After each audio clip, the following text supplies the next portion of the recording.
Ladies, gentlemen, boys, and girls, happy Metal Gear Father's Day from Metal Gear Mondays to you. We're coming at you with something a little special. Sam, who do we have on the podcast today? Oh God, we got a couple of guests on the show. We have two very special guests this time for the special edition. We've got John Summerfield Jr. and Tim Wright, otherwise known as our fathers. we got our rad dads for the Rad Dad Club. Exactly. So we did the whole thing over Uber conference line to keep things nice and quick and easy. You know how those dads can be with technology. Not to don't make fun of them because they'll probably listen to this one. That's a good point. No, I love both of these men, Tim and John. No shade. We just wanted to keep it easy for you guys. But yeah, we talked to our dads and we thought it'd be super cool to publish this for everybody to hear. So here's to you, dads. Sam, is there anything else we should say before we just dive right into it? I feel like this is just kind of a fun one, right? We just let it ride. Yeah, I don't think we need to do any of our promo stuff this time. I think just enjoy us talking to our dads. There's not a lot of Metal Gear content, but they do kind of talk back and forth about their time in the Air Force and what have you. So it's a lot of fun. Check it out. Listen, have fun. My dad throws some deep Metal Gear lore there at the end. It's out of nowhere. Completely caught me off guard. I don't think I've even said those words around him, so I don't know how he found out. But he just knew. Yeah. So anyway, if you dig this, MetalGearMondays.com, and here it is. Here's the interview. Hey, and one more thing. There's a little bit of phone static on my dad, John. On his end of the line. We correct it kind of on and off throughout, so apologies for when it does appear, and if it gets too intense.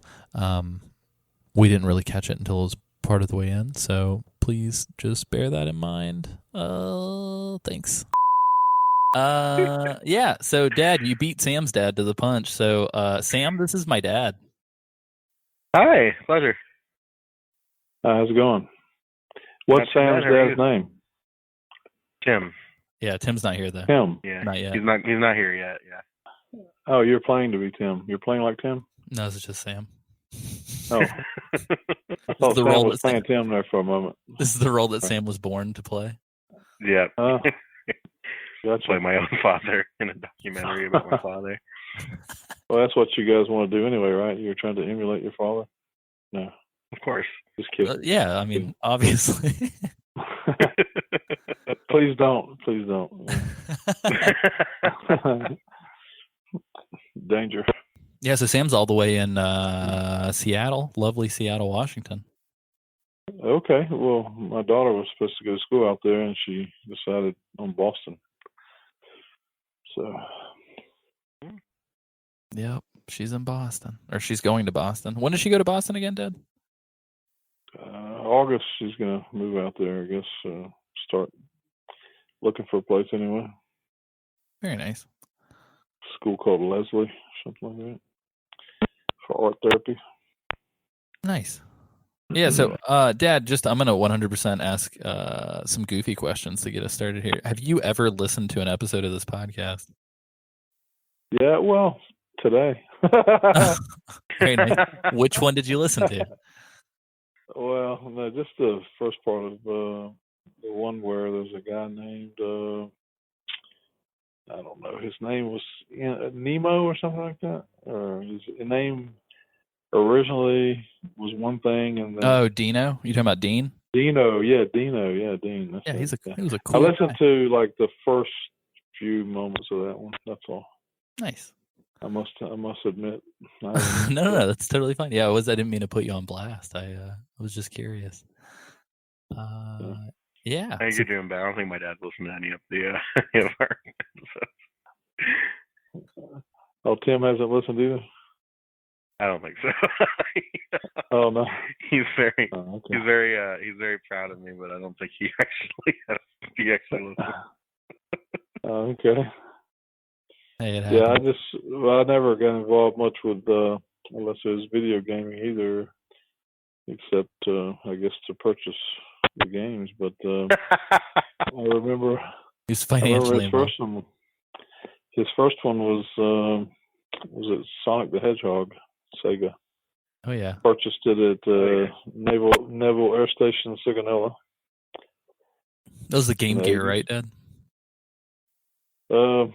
Is that what it's called, Game Gear? Yeah, the little handheld one that you brought home for Christmas. Oh, right. Yeah. I say little. Let me add context. The one that's the size of like an 8-inch television. Yeah. And the thing I remember most is the sound it made when you turn it on. It always went Sega like that. So I think I had that in my nightmares for quite a while there. Oh no! I heard it so often, you know, it's like on and off, on and off. Yeah, I think it was before I discovered headphones, unfortunately. Yeah, a trying time in the Summerfield household. Yeah, I think at the time it would have been the Spompinato household, though, right? We were in Sicily still, I think. Oh, when we bought it, yeah, when we bought it, we were stationed at San Vito, I believe. San Vito de Normandie near Brindisi. One thing I guess I never realized, that definitely would have been like a PAL Game Gear. That would have been like a European Game Gear. I don't know if they had like region locks or whatever, but I don't know why I never thought about that. I don't know why it would be. We bought it on the base at the PX. Oh, that's right. The BX, US. whatever the X is in the Navy base, I can't remember. The exchange, anyway, Navy exchange. Sam, did you grow up? Should have been American. Sam, did you grow up in on Air Force bases as well? I can't remember when your dad got out. Yeah, kind of. He was my dad was stationed in Luke in Arizona for a while. Went to Lake and Heath in England for a while. So we kind of jumped around a little bit. I didn't spend my whole life because I lived with my grandparents for the first, I want to say like 10 or so years of my life, but yeah, I had a taste. Taste of that red I was light. at the sister base to Lake and Heath, where Alessio was born, RAF Upper Hayward, which is across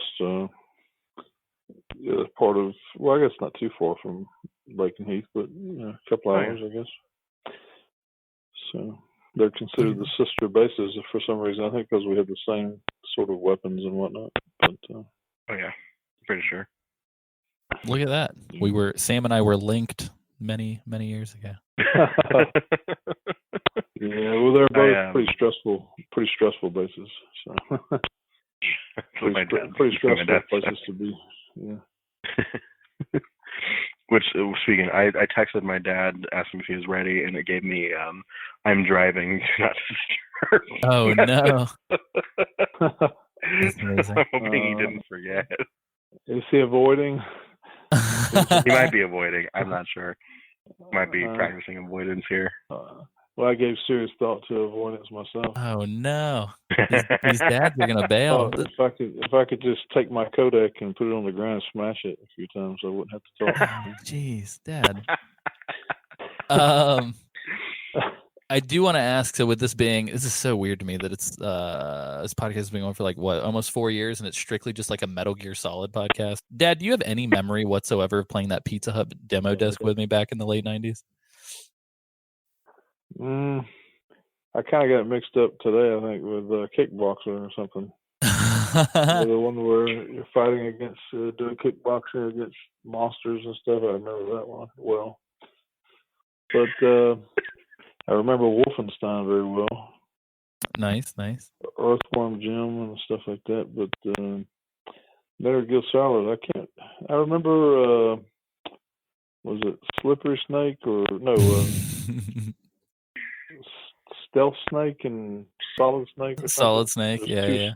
There are two snakes or something. Yeah, Solid Snake, Liquid Snake. I don't remember much more, to be honest.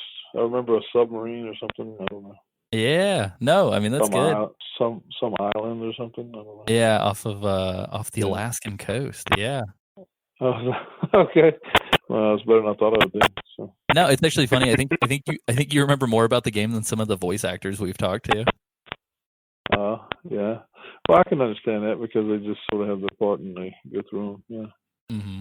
They may not even ever see the game. I mean, why would they? They're just doing voices, so. For sure. Makes sense. Yeah. It's crazy to me that I think it's been like 20-ish. It's been 21 years since that game came out.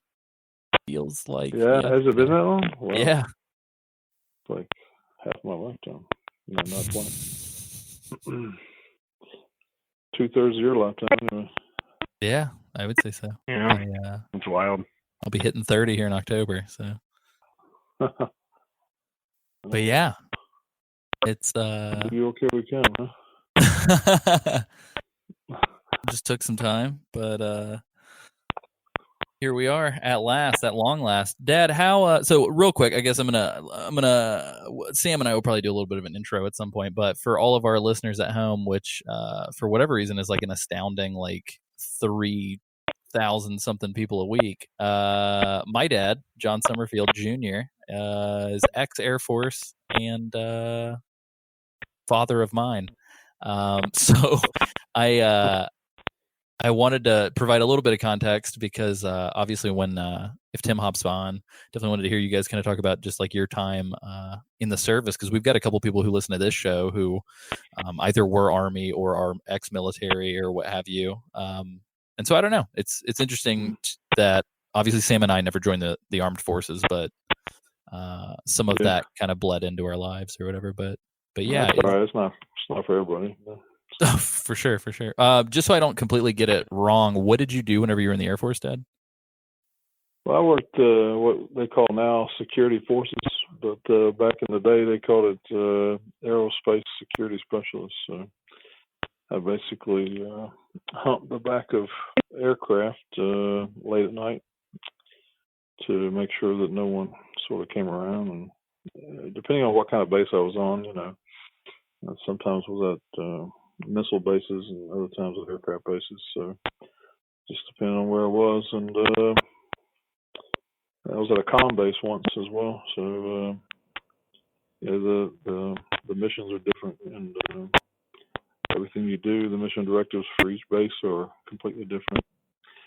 But about half the time I spent in the Air Force, I was working in an office called Pass and Registration, where I issued ID cards, restricted area badges,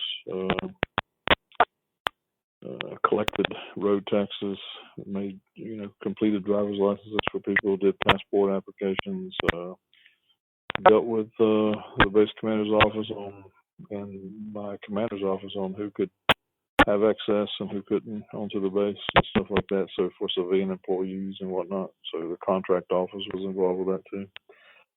So a little bit of paperwork pushing. First line of defense, kind of. Well, yeah, that's always important. Yeah. So, and of course, lists of people who are allowed and stuff like that would go to the various gates, and so the sentinels would know, who was allowed on and who wasn't, and whatnot. So would you say of course, in the other areas, of restricted areas, that was for people who were mission related. So it's a little bit different than a contractor coming on to paint a wall or something, So, yeah. I can't really talk about mission stuff. I have to kill you. So. Would you say the difference between like movie and video game military versus real life is that real life is a lot more boring? Absolutely, man. Absolutely. I wish, for instance, that we had the communication that the soldiers have in those games. Communication is like the hardest thing to keep going in the field. Field radios are horrible, and I'm pretty sure the Army going into combat today is much more advanced than we were back in the 80s and 90s. But it was pretty rough, especially the Air Force. We had good broadband for the vehicles and whatnot, but if we got off in the field or something, had to use a field radio. That was absolutely horrible. It was not good. So we had to bring the comm guys with us from the communication squadron, and they had to set up big giant antennas and whatnot. Of course, they're tactical antennas, so you're not supposed to be able to see them, but they worked much better. And those guys were cool because they'd always bring out food, real food, instead of MREs. So we'd barter some stuff for real food, But digging foxholes and bugging out and setting up camouflage over the top of our holes, and we had the Navy SEALs aggress against us to see if we were dug in good enough, and had good noise discipline at night. And of course, they would always cross our barrier and mark not only us but our vehicles with grease pencils, saying that we blew you up. So the Navy SEALs were pretty. The Navy SEALs were pretty badass. So we didn't even see them. You know, they just come right through and mark everything up in our camp and be gone. And we didn't see them at all. So, but we got better. They taught us how to get better at finding them and stuff like that. But that's about as, you know, about as much as I can tell you, really. Without, you know, saying too much. But that was exciting as about as exciting as it got. It wasn't very exciting, actually. We just sit in the foxhole and weren't able to smoke, weren't able to talk or do anything. We just were monitoring. We had ground surveillance radar, which is radar that picks up vehicles and walkers, and we had made miles on the base. It was a different kind of system that would pick up people much more efficiently near the priority resources, but out in the field, it was just like a little thing you put in your foxhole with you that went back and forth like radar, you know. So That's crazy. But playing with that was fun. But other than that, yeah. Are there guys still doing that kind of stuff? We picked up jackrabbits and all kinds of stuff on it. So, you know, nuisance alarms were very famous, of course. But are there folks still doing that kind of stuff, or is it like, has it been obsoleted by equipment at this point? I haven't really kept up with it much, but I'm sure that there's something better than ground surveillance radar now. But there'd have to be, you know, something better. I'm sure. We of course plant things in the ground too, as people get closer to our foxhole. We could pick them up as they're walking as well. So I forgot what that was. I think that was called. It's a form of made miles as well, but I can't remember exactly what it was called. Nice. It's been a while. I think we have another visitor here, Sam. I think we have a second guest joining us. Who's that there that just jumped on? This is Sam's dad, Tim. Hello, Tim. I'm sorry. I was doing something, searching hotels for something, and I lost track of time. It's all right. We were joking that our dads were going to big league us and not show up for our podcast. Well, we felt big leagues right now because we know nothing about your show or your game or anything. So I feel like it's revenge. My son's getting back at me after all these years. Oh no. So, Dad, I don't know if you've actually had the opportunity to speak with Alessio. So we're on with Alessio and his dad, John. Hey, no. Hello? Yes. Hello? It's nice to talk to you. I don't know if you know this. I've known your son for a decade, almost completely over the internet. Oh, yeah. He told me he speaks very highly of you. Oh, that's very nice. Thanks, Sam. Well, you know. But yeah, no, we were just talking about John's history in the Air Force, because both of you were Air Force proud. Yep. But I wanted to first I wanted to ask you, Dad. Do you recall that Pizza Hut demo disc that we would mess with? Yes. Wasn't there more than one of them? Well, there were a couple different ones. There was the one that had Metal Gear Solid on it, and we would play that on Fridays. Yes, that was every Friday. We'd have pizza every Friday. I get you have pizza every Friday. And yes, one of the games we would play. That's awesome.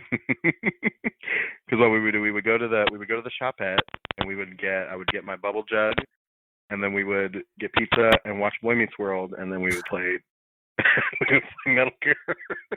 You're painting a very 90s. What's a bubble jug? What's a bubble jug?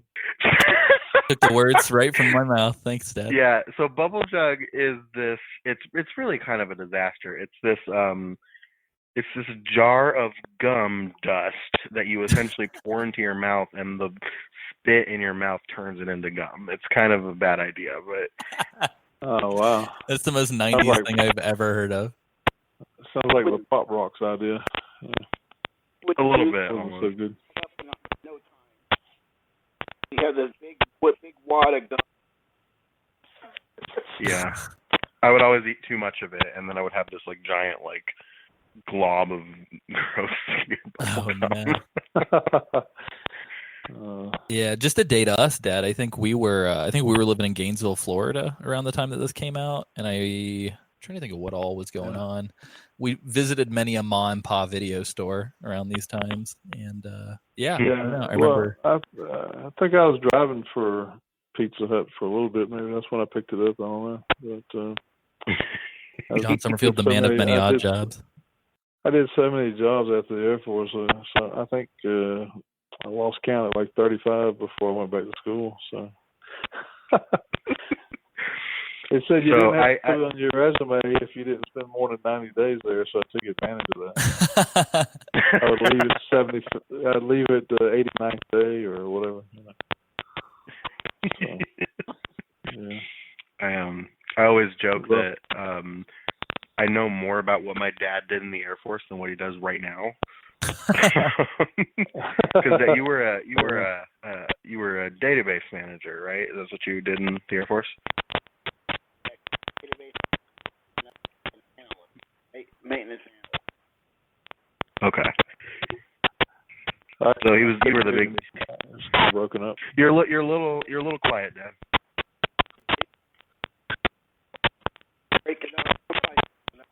Oh no, Dad. I think I'm getting some weird interference from the 334 number, Dad. I think you might be in a weird static hole. Sweet buddy, good lord. Hold on, let me try this. Whose phone is that? That's my dad's. I'm gonna mute it for a second. Okay. Sorry All about right. that. So you were what was that? What was your job title again? So I was a database manager and a maintenance analyst. So I was more so of a database manager for most of my career. So yeah. Once I got to England, that was my main job for most of my Air Force career. So What did you do before that? Oh, as a maintenance analyst, it's all the same career. Gotcha. It's all the same career, but gotcha. But once I left Luke Air Force Base the first time, I went to England. And, so I was an analyst for about maybe a year, and then I went into database management for the rest of my time. The 3 years I was there. Because when we went, remember when we went, was 94, because you went over there with me, 94, right? And I think you. Yeah, when I was a baby, yeah. You left, and you had left in 95. Yeah, 95, I think it was. 94. Yeah, you left. Yeah, because I would have been 3. Yeah, So it was 90. So you've been 3. Yeah, so sometime in 95 when you left. So once after that, that's when I went into database management, and I pretty much stayed there, and I pretty much stayed there until I left, and then I ended up back in Arizona. So which was that second. Mm-hmm. That's when we got in. That's when I would get you on the Fridays. You would stay the weekend. That's when we got. So, very nice. Yeah, that was the height of our the peak of your power. Our time. Yeah. Let me check in with Mr. Summerfield here to make sure he's not in a static death trap. 1 second. Dad, can you hear us? Yeah, I'm here. Cool. For some reason, it was like. Can you hear me? Yeah, you're good now. It was clicking real bad earlier. Okay. So the data operation, is that communication squadron, or what squadron were you in? Oh, I was I was a maintenance side house. So I was actually in the maintenance operations squadron. Oh, okay. EMS. Oh yeah. If you're familiar with CAMS and IMDS. Yeah. Yeah, that's what I work. Okay. most of the rest of my career on the database management side, and I was for IMDS. That's cool. Well, Very cool. Getting weird static again. So that what do you remember about Metal Gear Solid? The plot of Metal Gear Solid. Well, like I said, I was talking to you earlier, and there's a lot I forgot more. I remember playing. I think I was pretty decent at it, so yeah, made it through. We ended up we had the demo disc, and then I ended up. Yeah. Did I buy it? Did I buy it or borrow it? Somebody gave it to me. You wound up buying it because I know it's hidden in that closet downstairs in the basement somewhere. I just don't know where it is. Buried treasure. But I don't know if I bought it or if somebody gave it to me. I think somebody may have gave it to me because I don't remember buying it. Because I think, or maybe that may have been another game. No, I did buy that. Was that on PlayStation? Yeah. Yeah, it was the 2 discs on PlayStation 1. Yeah. Yeah. Oh, I'm thinking about another game that somebody gave me. I can't remember that was another game. So, gosh, it's been so long.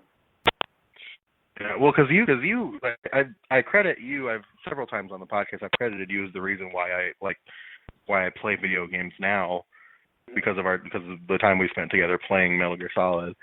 So I don't know if that's a good thing or a bad thing. I think it was a good thing. It was fun. It's like Friday and we go out and do other things after that.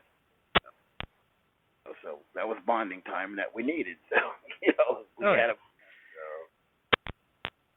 Yeah, I think in me and my dad's situation, I was sort of the driver, and my dad was sort of in the back seat, being like, "What the hell are they talking about? What's going on?" Sounds right. Yeah, my brother was big in Atari, but I just never took the video games. I was always outside. He was always, watching TV, doing the Atari or whatever. So I never got involved with video games much. So. One day, I swear, I'm going to put a VR headset on John Summerfield and see how he reacts. I actually tried that once. I don't think I had the right system. I think it was just a cheap pair of goggles or whatever, and it just wasn't right. So if you give me something decent, maybe I'd like it. I did in the Air Force. I did do the flight simulator. That was pretty cool in the Air Force. So that was neat. Do you ever get to do that, Tim? The flight simulator on the flight line?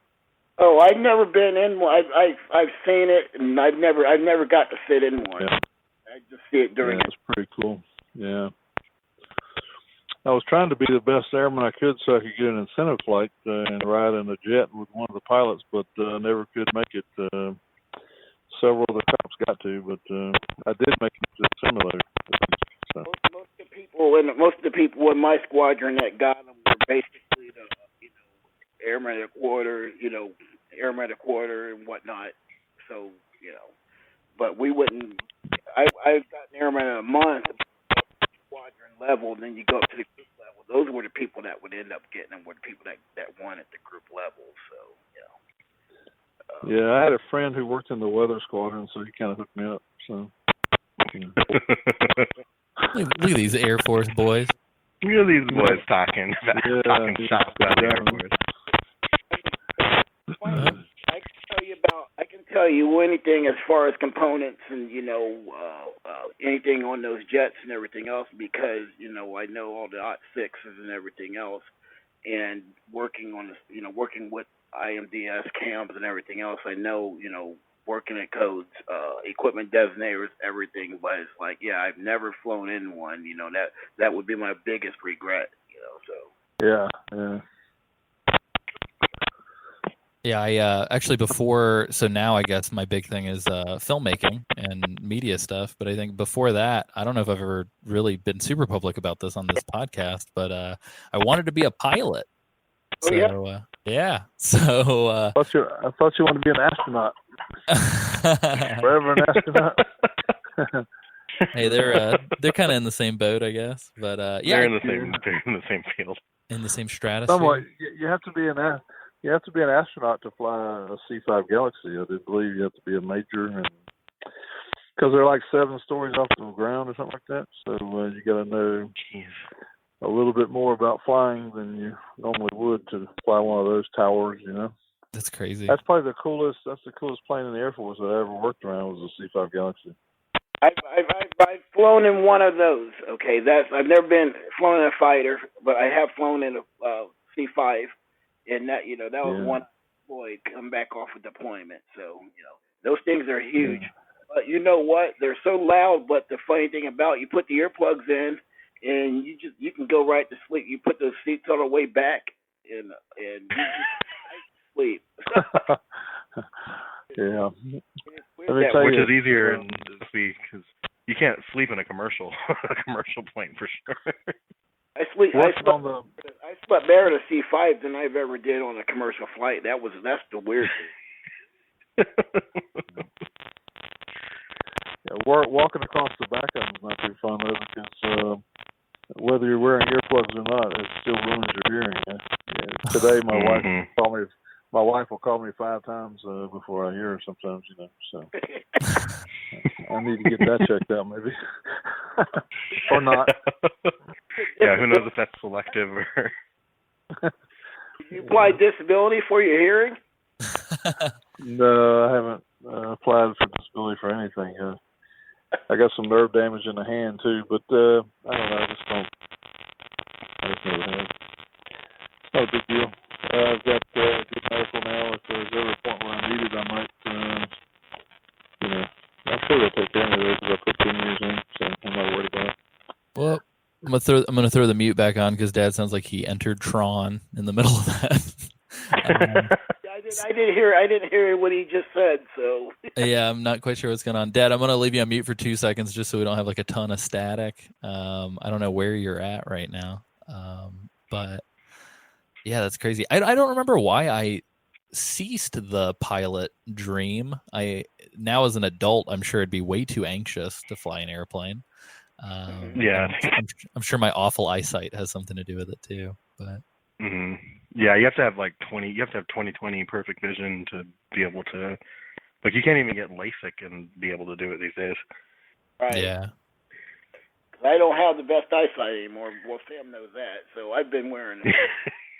I've been wearing glasses since I came in the military. I think it was first thing they did, they checked my vision, says you need glasses, which was probably about right because before I came in the military I was 21, so when I come in and they did all the eye tests and everything else, and they said you need glasses. Like when I did get glasses, like, oh wow, that was I can see so much better.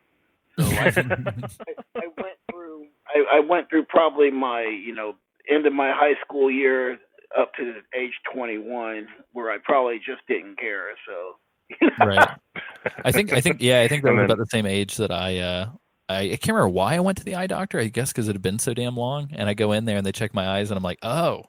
And they put glasses on me and I'm like, the whole world feels different. Like, what is this? Is this what real life feels like? Yes. And then the ones that they gave us glasses, which at that time were they call them birth control. So Air Force were either thick black rims or thick brown rims. Okay, so it's like I wore those for a while. I think it was probably maybe about 2 to 3 years after I started wearing glasses in the Air Force where I actually went and paid for a pair of glasses because wow. Because I was an airman, I just want to save my money and everything else, or spend my money on other things, going out and partying and everything else at that point. Right. I'd go out and I'm still not wearing my glasses. I was still not wearing my glasses, so I think it was probably about 3 years later when I finally bought me my own pair of glasses, some nice looking glasses. That's awesome. Yeah, some nice looking glasses. Yeah, because I've seen some pictures of you wearing those old ones, and you look goofy. Yeah, very much so. Amazing. But because I remember I got glasses. I think when I was I think when I first went to when I first moved from Arizona to live with you, I think is when I got my first pair of glasses. and I had like round Harry Potter glasses for most of my childhood. I remember, yep, that's right. Because you were having trouble your vision issues. So we took you to the eye doctor, and there you go. So, or was that? Yeah, that's right. Yeah. Because I didn't have glasses when I was in the fourth grade before I moved. No, you didn't get glasses till we got to England, wasn't it? No, I had that them. Explains the Harry Potter at frame. Fairborn. What's that? Yeah, no, I had them when I was at Fairborn. Oh, did you? Oh, okay. Yeah. Goodness, see, time's going by so fast. let me check in on Robo John 1 second. Robo John. Dad, you still there? Oh, you still there? Hello? Hey, I hear the static before I hear your voice. It's weird. There's like a weird sound on your end. Yeah. How do you guys feel about augmentation? It'd be easier to talk to you if I had augmentation, right? Oh no. No. I could see you on a screen. Getting into some Deus Ex cyberpunk. Tell you what, the military could sure use augmentation. I'm sure. I'm sure the military, like 40 years from now, is going to look completely different than it does today. So. Oh yeah. Well, it already looks completely different than it did when I joined. So. Yeah, same here. Yeah, no doubt. And that's then, while we're on that, that's one of the reasons I did get out when I did. Well, a couple reasons. Sam knows, about this. Yeah. But one of the other reasons was it just wasn't the same anymore. And it's just, I think once I made rank and everything else, I had a great assignment my last assignment because I had I had a bunch of nice troops. I was running the office at that point, but it was time for me to go, and I knew it was going to be that time before I even headed back to England for that last time. So, but things changed. Because you were in for 20 years, John. How long were you in for? Just 10. They tried to send me to Omaha, Nebraska, where there's a load of brass and a very, very stressful mission and negative 30-degree winters, and I said, no, I don't think so, because I just spent 8 years. I spent 8 years in Europe, and I just decided to get out and remodel my life, and that's why I teach writing at the university level now. Just got away from the military altogether. So yeah, people laugh at me. They call me the ex-cop poet, so they don't take me seriously with my poetry because I used to be in the military. I guess I'm not one of those peace-loving kind of guys that you normally see as a poet. So it's kind of hard to. Hey man, persona, I feel like the warrior poet is definitely like an archetype, right? Yeah. If I had been to war, I mean, I could be like a Wilfred Owen, but I never went to war. Not that it's a bad thing. I never went to war. I'm kind of happy I never went to war, but my unit was in Turkey during the first Gulf War. I just never got sent. I was in the troop hospital at Calversfield in England, which was the second troop hospital during the war, and thankfully we never received any airmen or soldiers or Navy guys that were hurt because the war didn't last very long. So when were you? What years were you in between? I was in from 84 to 94. Okay, yeah, because I went in 88. He says you were at Lakenheath. I was at RAF Upper Hayford, so those are sister bases, right? We had pretty much the same mission with. Did you guys have F-111s and EF-111s? They had 111. They got rid of 111s before I got there. It was F-15s. Oh, you guys had 15s, okay. When were you? But you had special weapons there, though, right? Specials. You guys have specials there. What do you mean? As far as. Are you talking about? What are you talking about special? Are you talking about like sniper pods and all that good stuff, or what? Talk about things that go boom and create mushroom clouds. Oh no. Well, I can either confirm or deny that. Well, I actually learned on the learning channel about my mission there and the mission at Comiso. So if it's on TV, I'm pretty sure we can talk about it. Sam probably didn't remember that. Well, he might have seen it the next time, but out on the north side of that base, yeah, we had a bunch of bunkers out there that nobody really knew what was in them. So Yeah. I think the SR-71 was a Lake Heat, wasn't it? It wasn't state. It wasn't based. It was. It had been through there. It had been through there. I think that was what space was that. Right. Well, didn't they take an astronaut to fly those too? Yeah. SR-71. Yeah. Yeah. Yes, they did. Sam, do you have any idea what they're talking about? Hey, these guys need to interview Army guys for Metal Gear Solid type stuff. Yeah, I'm sure when we run out of voice actors and like video game developers, I'm sure we can work through that. I can hook you up with some. I hook you up with some guys from Benning that I teach. But back we don't do what the Army did. Well, back in the day, especially the Air Force was, we were the joke of, we were the smart ones. Okay. Well, they sure enjoyed our dining facilities a lot better than their own. That's for sure. Yeah. My brother was a Marine, and my brother was a Marine, and he was based out in California. So he's based out in El Toro, Marine Corps Station. So I would go out and visit. He was married. And he lived off base. But I would go and visit, so I got along with all of his buddies, quite a bit. So I would drive out to. I was out in Arizona, so I'd drive out there to Tustin, Orange County, where my brother was. And his friends would be waiting for me to get out there because they want to go out and party with me and everything else. So my brother, he didn't, he was a homebody at that point.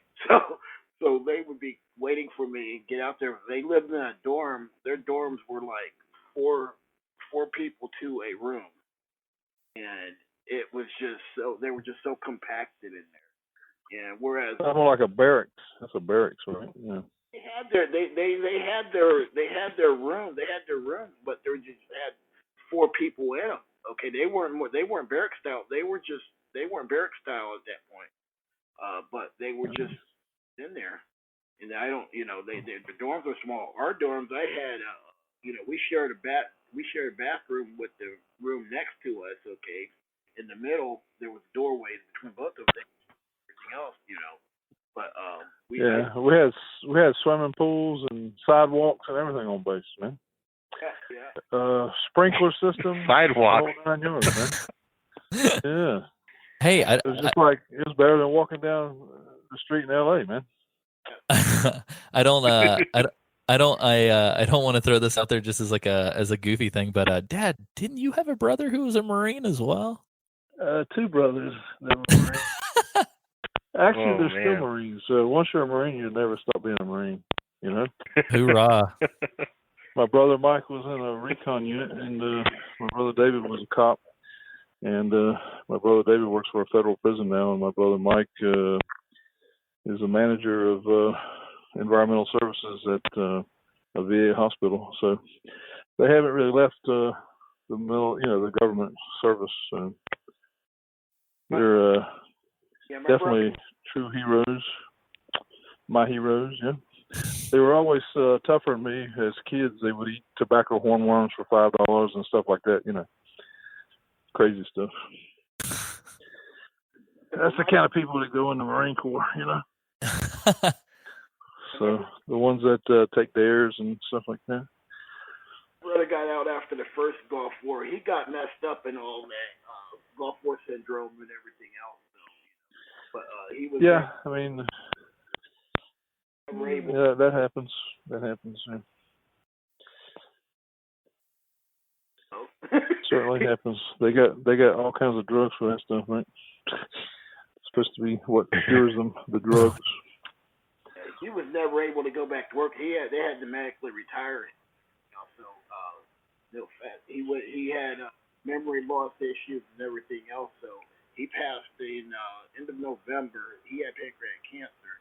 But what they're saying saying. Oh wow, sorry to hear that. They're saying is that there's at least a 50% chance that what he went through in that first Gulf War messed him up and may have caused that. So, that's Yeah, I don't want to get into the personal things about my brother, but yeah, there could be a great possibility about that, and I don't really want to talk about what he's gone through. But yeah, it's rough, man. The reality of it all, I think, is a little less glamorous, but than the video games, for sure. Well, it's definitely not something that we shy away from too, because I think, I mean, like on its surface, right? Like Metal Gear is like this war game, but at the same time, there is definitely like really anti-war messages in the games when you kind of get a little bit deeper into it. So it does create like a weird, be careful what you pretend to be kind of situation. But I don't know. It's interesting. I think we hear a little bit of both, sort of the glamour and the less glamour whenever we talk about this stuff.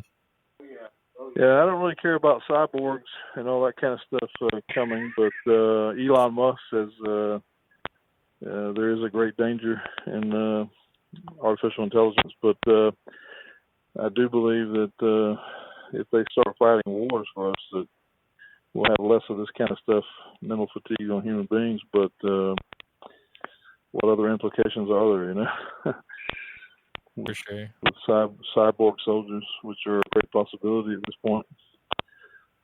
Oh yeah. With the drone pilots, though, they're suffering psychological issues right now. Well, yeah, because they drop stuff on people. Yeah, sure. So anytime you have to kill someone, I mean, it's not easy, no matter how you do it. Yeah, especially with them being that far away from it, you know. So they're out. They think about like, gosh, I just did this. I just wiped these people. Yeah, it's definitely like that's a little bit of a more dangerous video game, but definitely sort of has that weird, I don't know. Well, that weird disconnect that it has, like when you're pulling a trigger from that far away, it's very easy to disconnect from it, and that's kind of dangerous. For sure. Yeah. Well, nice. On that super happy note, I just wanted to say, we'll start worrying about how the cyborgs are not doing well, and they have to have their emotions thought about and all this kind of stuff. You know? Oh man, I cannot wait for like the Woody Allen-esque cyborg therapist office. Giant carrots and whatnot. But yeah, I don't know. I just wanted to say Happy Father's Day to both of you guys. Thanks for jumping on for this very random idea that Sam and I had last night. Last night? Yeah. This was born last night? Oh, yeah, this idea to talk to you guys is definitely very... I was somewhere and I get a call. I was like, oh, Alessio's calling. Let me see what it is. He was like, hey, do you want to call our dads and do a podcast? I'm like, sure. Yeah, he told me this morning. He's like, oh, okay. I guess so. I remember. Yeah. Well, thanks for putting us on the greasy spot. Yeah, you know. Yeah. That's what we're here for. Listen, we may be older, but we still got to keep you on your toes, you know. Of course. Who would we be if we did not? I think you guys have done a great thing. I mean, I haven't listened to too many shows, but I do. I look at how many there are on YouTube, and I'm thinking, wow, that's pretty good. I mean, you guys have done quite a few, so that's pretty impressive. Just want to throw that out there. Thank you, man. So appreciate that. And it was very professional too. The one I listened to, it sounded very professional. The bit that I promise. I'm raising my right hand right now. I do solemnly swear that I will listen to more shows and try to check it out. You should go back and listen to the Cam Clark episode. We talked to He-Man himself. You should listen to that. Yeah, I don't want to let your mom listen though, because she might be a little upset about your potty mouth. But oh no, forgot. Yeah, technically it is an explicit podcast, so I apologize for my foul language. Is it that one only? Okay, that's good. No, I think in general I just kind of throw that tag on all of them. I'm prone to. Sam and I are prone to being some sweary kids sometimes by accident. Outbursts. It's the passion. I guess it's okay in Seattle. I don't know about St. Louis. Yeah, Seattle's fine. In Seattle, I think. Nice. No, the couple times that I've accidentally swore while I was on the phone with my dad,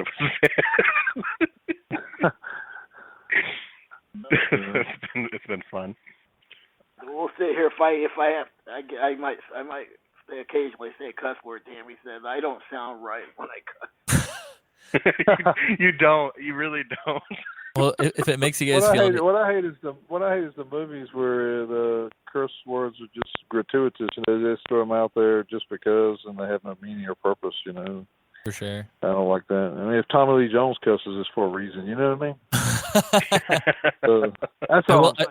I will say this, and I'm sure my dad will not be surprised by this at all. You know who doesn't cuss on this show? Isaac Lim has not said a single swear word in 4 years on this podcast. I don't think Isaac Lim has ever said a curse word, has he? I've heard him twice in the 17 years that I've known him.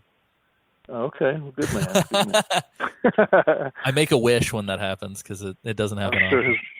I'm sure his mother is proud. So. That's the best comeback. No, yours is too brilliant. No. Well, thank you guys. Tim, it was a pleasure meeting you, sir. You too. Yes, sir. Tim, nice to talk to you. Likewise. And I'll be. I would say Semper Fi, but we don't have. What do we say? Aim high. Aim high. I guess, yeah. Yeah. so lackadaisical. Before I leave, that'll be the other thing too. My brothers, he would say, "Yeah, well, you guys got aim high." It's like, yeah. It is what it is. We're the babies, so. Yeah. That's awesome. It's all good. We're all part of the same team, and they would totally agree with that. So. Oh yeah, yeah. I love it. Hey, before we go, today. Dad. Before we go, Dad, can I ask you a quick question? Yeah. So we have this thing that we do at the end of our episodes where we talk about we meander to. Oh no, that was me. That's Sam. Where we talk. Where we meander our way to our outro, which is us eventually saying, "It's just a box." So, both of you, will both of you give us your best? It's just a box. It's just a box. What's the purpose for this? Tim, that was beautiful. Oh, okay. No. Dad, you're fine. The purpose is that when people see Solid making a cardboard box in Metal Gear, they exclaim, "It's just a box." And for some reason, that's been our closer. So go ahead. Okay, I'll do it. It's just a box. I love it. That was Isaac Lim-esque in its delivery. And that was very Isaac. That was because of the guy. That was because of the guy that they based the face model on for Snake. What's his name? The guy from Deer Hunter. The guy from. Whoa, John Summerfield coming in with the pro trivia. Did you hear that? I threw that out there, didn't I? Yeah. Beautiful. What's his name? Actually, just dropped on the floor. Christopher Walken. Yep. He's the man. I love it. All right, fellas. Yeah, thank you, gentlemen. All right, it's a pleasure. Yeah. Thank you, guys. Happy Father's Day, 2019. Happy Father's Day. Thank you. Hey, happy Father's. Well, you're a father too. You got your pup. Happy Father's Day. Oh, man. Jerry. Oh yeah, thanks, Dad. Yeah, he's a handful, man. I mean, he's a loving handful. He's a loving handful, but he's a handful. So he's a good boy. Oh yeah. Happy Father's Day. Thanks. Bye, guys. And nice to finally talk to your friend out in Seattle. I don't think I'd ever spoken to him before. So nice talking to you as well. It was a pleasure, sir. Thank you. Yeah. All right. Bye, y'all. You guys take care. Right. Bye-bye. Bye.